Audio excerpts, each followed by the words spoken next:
favorite parts. In these series of videos, we are going to look at all things HOs, cars, parts, tools, so you can spend your money right the first time. We'll get an in-depth look, positives, negatives of all kinds of things. So with no further messing around, let's get into it. Alright, in this edition of My Favorite Parts, we're going to look at the Hardin Creek line of tools. It's taken probably a year or so to kind of bring all this together, but I think we've got all the basics. Certainly this is not an exhaustive palette of tools to have, and I can show you a few things that I have that I've amassed over the years for doing specific things, but these things here I believe are really the most basic things that any serious HO slot car addict really needs to be able to get the most out of his hobby. Some people like to race, some people just like to goof around their basement, but at the end of the day, this is a performance endeavor. Guys got their street rods, guys got track cars or whatever, they all require some measure of adjustment, and these types of things will help you do that. So the first thing we'll do is we'll talk about the tire gauge. Now, we've done videos in the past on a lot of these things individually, but here we're going to bring it all together in one video so you don't have to go hunting and pecking too much. This particular tire gauge starts off at 0300, which is a really small front tire. It ends up at 0500, which is a ½ inch, which is a really large rear tire. So the gauge has a couple of features. You've got it marked off for front tires and rear tires. Now, this certainly isn't exhaustive because I'm sure you can think of any exception to this rule, but these are just for inline slot cars. This is a very general place to start. So we'll get our handy little Super 7 here and hold up the front tire and figure out, no, it's not a 375, it's not a 380, right? It's going to be about a 385. So that tells you something. It's a relative number. So if the car is not handling the way you want it, then you can change the front tire to either a larger or smaller diameter to adjust your handling. The rear, these tires, I think their label size is 448. So we'll plop that thing in there right there. You see, like on a 46, it doesn't really go in very good, and on a 50, it falls through too easy. So on a 48, it's just about right. Okay, so here again, that's something that it's a relative number. It helps you figure out how to adjust your handling.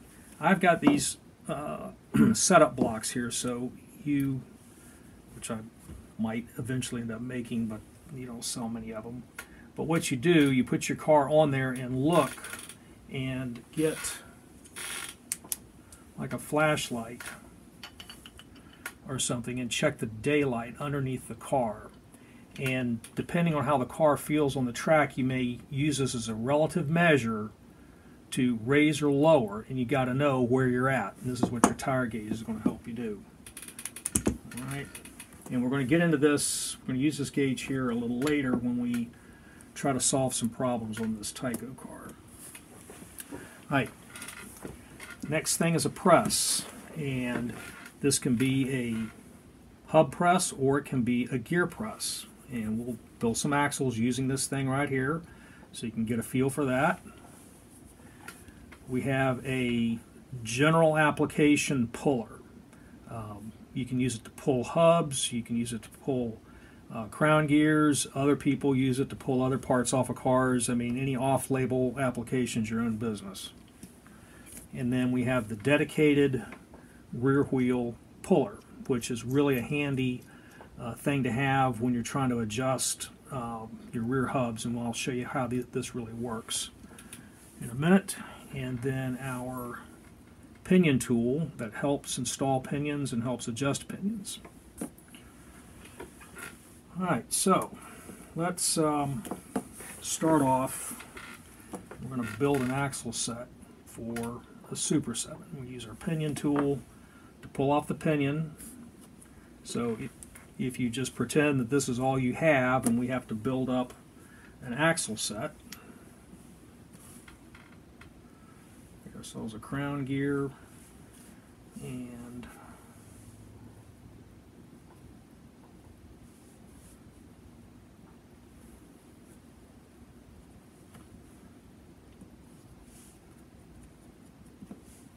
crown gear and an axle. It's a little fiddly because you need about 3 hands sometimes. I'll get this set up, then we'll show you what it looks like. Okay. So get this thing set up. Okay, you can see the axle has a spline on it and it's offset. Some splines are equal, so it doesn't make any difference. The HCS axles and the Viper axles and probably some of the Scale Auto axles have an offset spline. So after we get it set up, you have to kind of keep your hands on it till the axle pops through. There we go.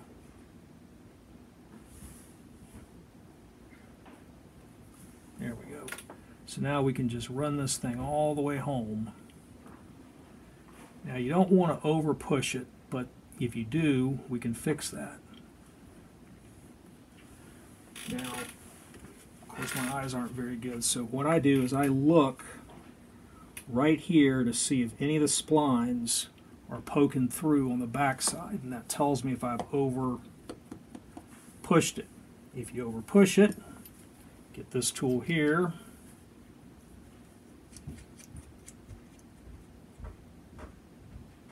set it back up and push it. Okay, you can go back in, also use this here and run that back in that way as well.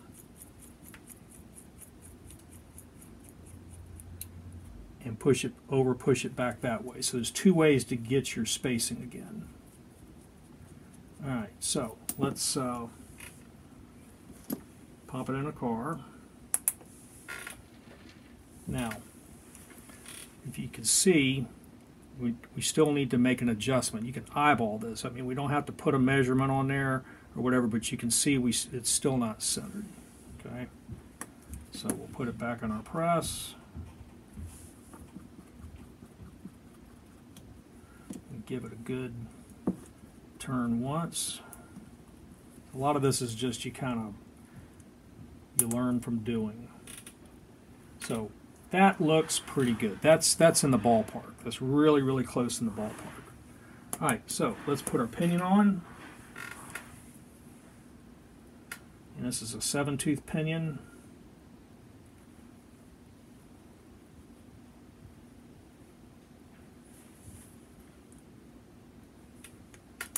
Okay, got our pinion on. Pop our gear in. Now, sometimes if you don't use a gear saver, which is this thing right here, you need to space your axle or your gear lash. Now if you look at that, you can see how that's moving back and forth. Okay, that's a little bit too much. Now through experience, I've learned that probably an 0.5 spacer is the right spacer for this particular axle set up on a Super 7. And if you look there, yep, that's an 0.5 spacer, 0.05. So put that back on.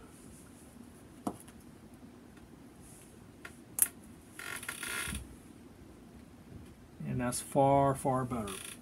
Now, we're riding on the end of the pinion, if you can see that. So we'll get our fork in there and kind of just give it a little movement. And we use that fork to adjust the gear mesh there. I like to have a 9-volt battery, test run the car.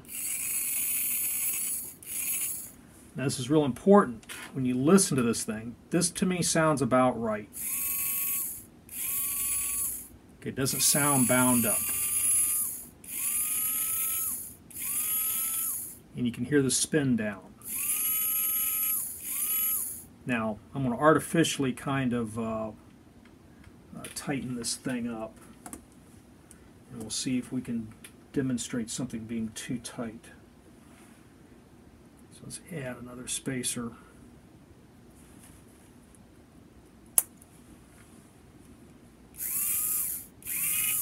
All right, do you hear that? It doesn't spin down smooth anymore. And because that crown is more forced into the pinion, it just has kind of a muffled sound. It doesn't kind of ring out, where the pinion, when it's not really pushed into the crown very much, it kind of sings a little bit. So we'll take that back out.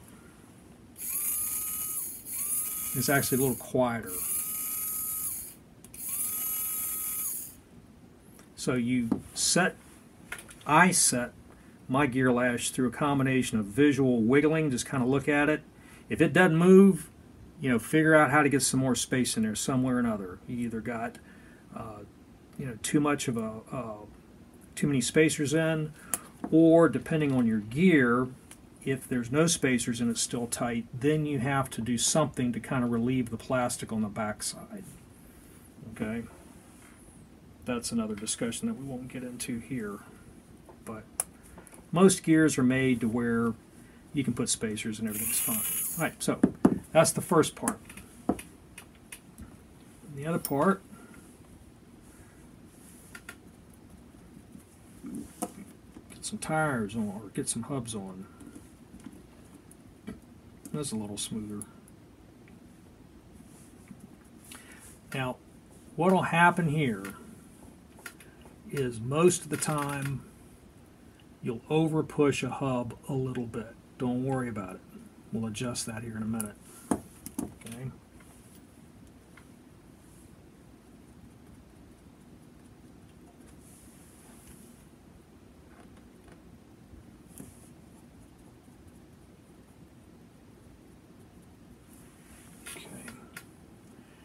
Now, you can watch the spacing as you go, but as you tighten up, what will happen is this one over here will start to move in probably a little bit till the axle catches up with the pusher. Sometimes it will, sometimes it won't. But we'll keep going. So what's happening now is this one over here is coming in, this one's staying out. That's not bad. Take our little tech block here. So our tech block shows this is a standard, I think 1.3 inch block. So I've still got some room. So what I'm going to do now is use this tool to come back and pull that hub out. You don't have to take the axle out of the car to do that. So I'm going to just give that a twist there. Look at it. And it's perfect. See that? Now, you can move the hubs in and out of the car a couple ways. This here out of the car, you can, adjust your hubs this way, or with this tool here.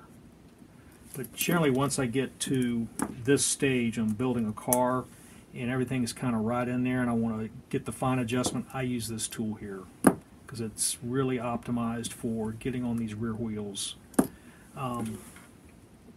As a note, a lot of people don't understand that the axles on these cars are different diameters between front and rear. The backs are 0.59 in general and the fronts are 0.47. All of these pullers here have pins that are designed for rear axles. There's nothing that I have that's designed specifically for a front axle. You can get a tool and maybe custom point up the end of the pin like I did on this one here and kind of dedicate it for front axles, but it does have limits. Okay, it's really only going to get the thing started, and you've got to kind of keep an eye on it, because if you don't, it'll dig into the plastic. So now that I got it set, I can give it a couple turns before it bottoms out, but then because I've broken it loose, I can just pull the thing apart pretty easy. Okay, so that's how you get front axles off. And as we talked in other videos, axles that come on, things like Mega G Plus, they've got a real heavy radial spline out on the end, and it's a kind of a government safety issue. That's debatable as to how safe it is, but anyway, the theory is once you push that hub onto that, little kids can't chew the hub off. Notwithstanding that the tires already come off first and they've swallowed it, but the hub stayed on the axle, so they're okay. But those kinds of radial splined axles, they really grip a lot, and any of these tools, when you try to pull it off, sometimes if you're not paying attention or whatever and get it off center, it could bend the pin. Right? Also, as a side note, a lot of the X-Traction cars now, the ends of the rear hubs are blind. In other words, you can't see the axles, all molded flush. So none of these tools will work on that. You just got to find some way to pry them off. Alright, so what we're going to do on this now, we're going to take a Tyco 440 X2 wide pan. It's a really common car, made by the absolute millions. Unfortunately now, as a side note, the supply of these is getting kind of thin, so where we're at in the hobby is basically just trying to keep what we have running. And in other editions of My Favorite Parts, we can talk about all the different aftermarket parts that we have for Tyco 440 to keep these things running. Barring breaking a chassis or something like that, I think we can keep these running for many decades. But a common problem with Tyco 440s is after a point the axles get wore out. They never made these with really great robust plastic for the applications as they were made for the play car market. They were fine, but these gears is kind of a soft nylon. It's not really very robust. And then this thing here called a gear saver, they put that on so they don't have to use a spacer back here. It's a bit of a factory cheat, which is okay, but these over time, they'll crack, they'll move, they're just, it's the age of the plastic. So what we're going to do now is we're going to build a custom rear axle set for a Tyco 440. So we're going to start off, replace the pinion gear, put on our HCS AMG pinion. Alright, got that. Although the factory pinion, there really isn't much wrong with that. Get out our press. And like I say, this stage of the operation almost requires 3 hands, but you kind of tend to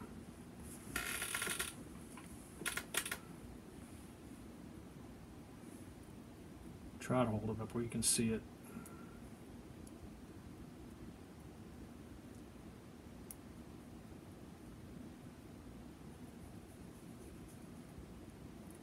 Okay, now we got it started.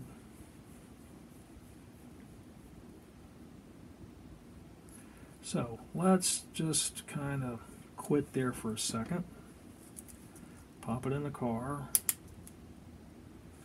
Alright, so you can see that we probably over pushed it just a touch. Alright, so I think we need to push it back just a little bit that way. So we'll pop it back in.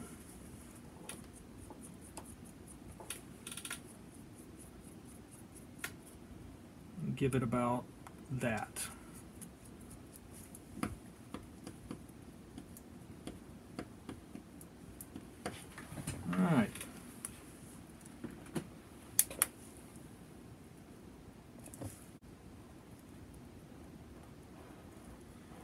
think what we have is a tight chassis. So let's see what's going on with that.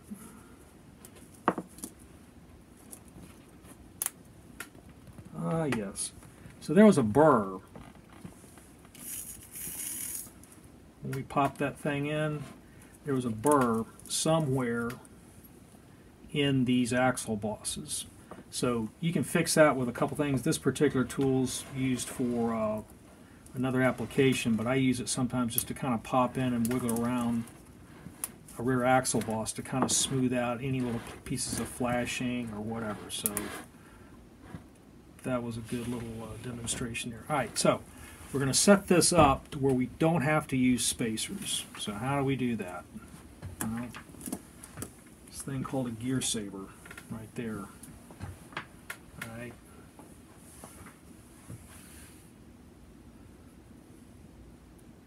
Now these will require probably final adjustments. That's where some of these other tools are going to help us out. You know, a lot of people say, well, why don't you sell complete rear axle sets for Tyco 440X2? Because in reality, a lot of times, every one of these chassis is different, the pinions are different, and this operation right here is where the axle will make or break itself. So you just snug that up.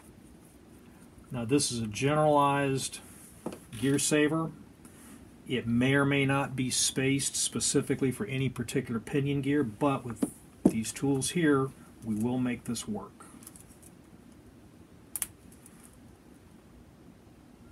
Alright, so if you look there, you can see we've got just a bit of wiggle. So this is doing pretty good. Okay. However, I think we need to move that pinion into that space a little bit more. So let's just kind of get in there and move that thing some more. Alright. You can see how that is. It feels a touch tight to me. And indeed, it is just a touch tight. So, but that's an easy fix. You got your combination gear puller,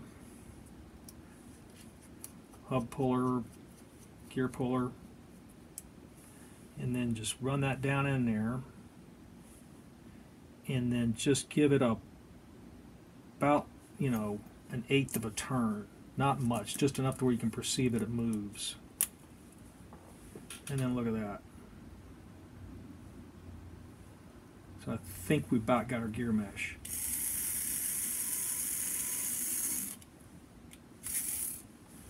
Okay, guys.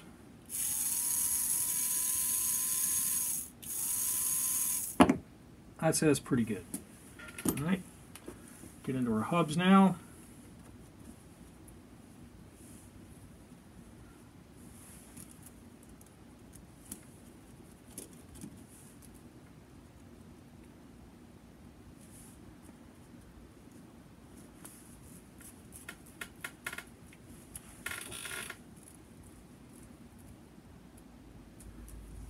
Quit there on that one.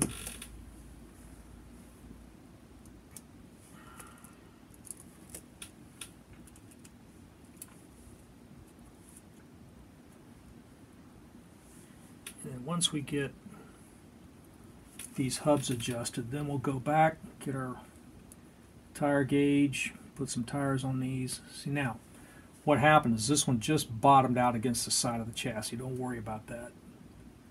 Okay. Just go over and get that one set. At this point, you can either use this tool or this tool to adjust that. Now, we've already seen that this tool will easily do it while it's in the car, but let's just pull it back out, stick it back in our generalized tool.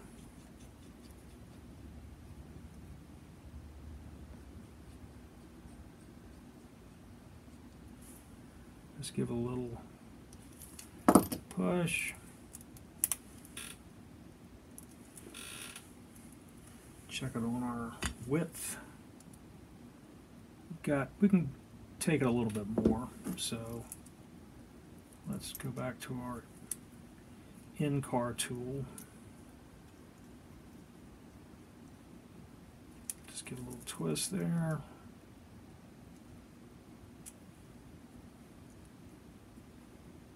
Twist there. See what that looks like. Pretty good. Real close. Real close. Alright, so all these tools here, we've demonstrated them. The original axle on this Tyco, let's see, the rear tire size was about 444 to 446. Now these tires here won't work on these hubs because these are wide tires, old super tires made for the old wide rims. So we need to have a tire that will fit on this 200 rim, 200 wide rim, and that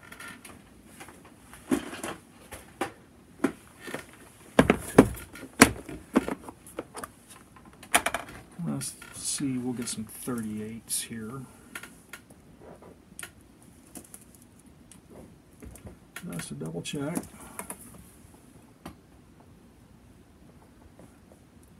They're coming out about 34. Put them on our tech block. Now, when we go to see that the tires maybe are the proper size, I can feel that the 38s in this Tyco are bottoming out. Plus the fact that I try to move the chassis back and forth, the wheels don't roll because they're not bearing any weight. So we'll go up another size, go to a label size of 454.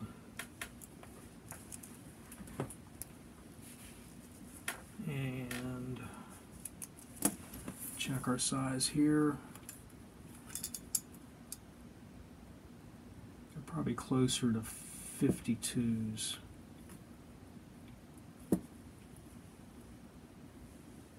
Yeah, I'd say they're closer to a 52.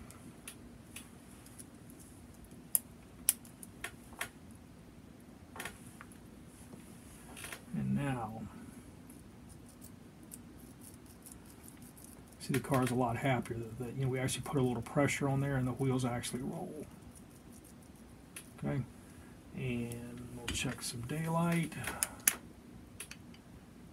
Pretty low, but it's not bottomed out. I can still see light between the magnets and the rail. All right, so right there, we got ourselves a pretty good situation. And then on this one here, let's put some 38s on it. On our Super 7.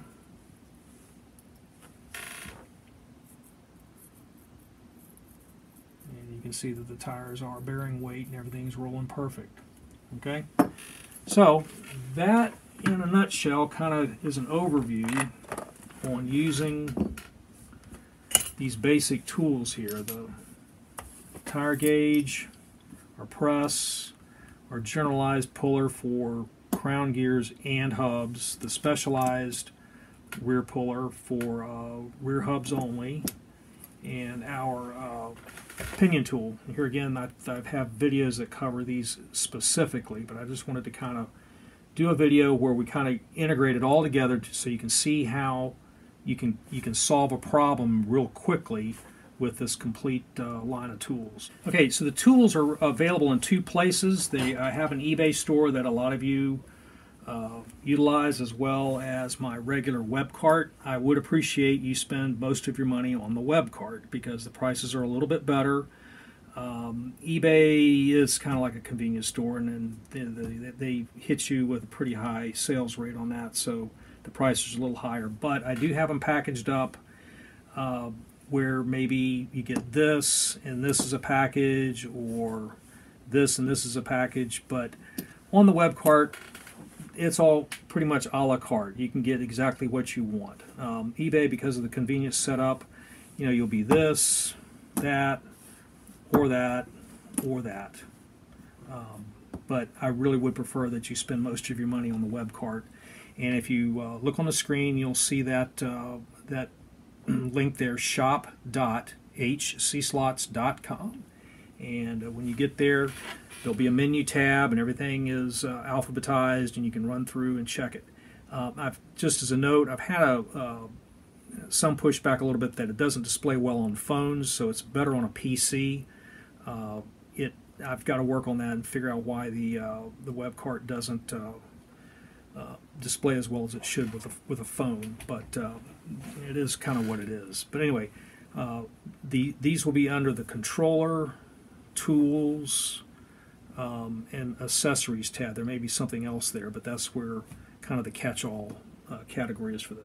Okay, so in future videos for My Favorite Parts, we're going to start getting into the more specific items in the cars. You know, axle sets, the gears, tires, motors, the electrics, all that, and try to take a meaningful look at, you know, different things like, you know, what's the difference between short and long travel pickup shoes? That's important to understand that and why.